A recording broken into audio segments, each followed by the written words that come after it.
মহাকাশে ভেসে থাকা একটি বিশাল রকেটের অংশ চাঁদের পৃষ্ঠে আছড়ে পড়েছে। মার্কিন মহাকাশ গবেষণা প্রতিষ্ঠান স্পেস এক্সের ফ্যালকন 9 রকেটের প্রায় 4 টন ওজনের দ্বিতীয় পর্যায়ের অংশটি ঘণ্টায় প্রায় ৮৭০০ কিলোমিটারের বেশি গতিতে চাঁদের মাটিতে আঘাত করে। ২০২৫ সালের জানুয়ারিতে উৎক্ষেপণ করা ফ্যালকন 9 রকেটটি দুটি চন্দ্রযান বহন করেছিল। মিশনের মূল কাজ শেষ হওয়ার পর রকেটের ওপরের অংশটি মহাকাশে পরিত্যক্ত অবস্থায় ঘুরতে থাকে। পরে বিভিন্ন মহাজাগতিক শক্তি ও মাধ্যাকর্ষণ প্রভাবের কারণে সেটি ধীরে ধীরে চাঁদের দিকে এগিয়ে যায়।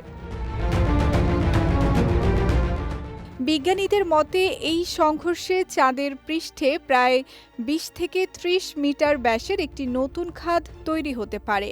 সংঘর্ষের স্থানটি চাঁদের আইনস্টাইন ক্র্যাটারের আশপাশের এলাকায় বলে ধারণা করা হচ্ছে। পৃথিবী থেকে এই ঘটনা সরাসরি দেখা সম্ভব না হলেও বিশেষ প্রযুক্তির মাধ্যমে বিজ্ঞানীরা এর প্রভাব পর্যবেক্ষণ করছেন। নাসার গবেষকরা জানিয়েছেন, এই ঘটনায় পৃথিবীর কোনো ঝুঁকি নেই, তবে ভবিষ্যতের চন্দ্র অভিযান ও মহাকাশ গবেষণার জন্য এটি একটি গুরুত্বপূর্ণ সতর্কবার্তা। কারণ চাঁদের কোনো বায়ুমণ্ডল না থাকায় সেখানে ছুটে আসা ছোট বড় বস্তু সরাসরি পৃষ্ঠে আঘাত করতে পারে।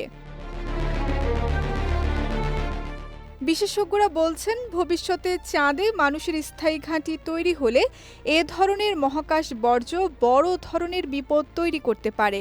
তাই গভীর মহাকাশে পাঠানো রকেটের পরিত্যক্ত অংশ নিরাপদে নিয়ন্ত্রণ ও অপসারণের প্রযুক্তি উন্নত করা এখন সবচেয়ে জরুরি।